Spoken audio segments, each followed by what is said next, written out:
विनंती आहे की या सगळ्या कामाला खऱ्या अर्थाने आपल्याला मार्ग काढायचा असेल तर आपल्याला बदल केल्याशिवाय गत्यंतर नाही। केंद्राची निवडणूक वेगळी, ती देशाच्या संदर्भातली आहे, राज्याची निवडणूक वेगळी, ते महाराष्ट्र राज्याचा कारभार करणारी निवडणूक आहे।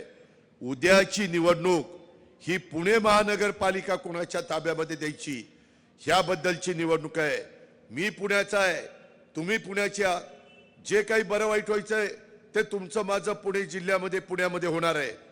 बाहेरचे लोक येतील, सांगतील आम्ही असं करू आम्ही तसं करू, शेवटी आपलं ते आपलंच आहे, हा आपला परिवार आहे, हे आपल्याला विसरता येणार नाही। आणि त्याच्यामुळं मी कुठल्याही पदावर काम करत असताना मी त्याच्यामध्ये कुठलंही कमी पडणार नाही।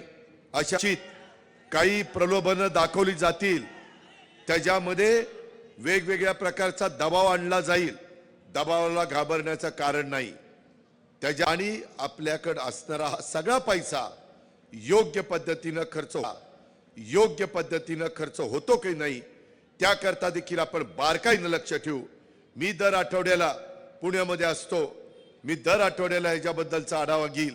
आता टेक्नॉलॉजी फार पुढे गेलेली आहे, आपण AI चा वापर करू, आर्टिफिशियल इंटेलिजन्स त्याला कृत्रिम बुद्धिमत्ता म्हणतात, आणि त्याचा वापर करून जे आपल्या पुणेकरांचं नुकसान केलं, पुणेकरांची बदनामी झाली, पुणेकरांचा पैसा योग्य पद्धतीने खर्च होत नाही। लोकशाही मराठी ऐका, पहा, जागरूक रहा।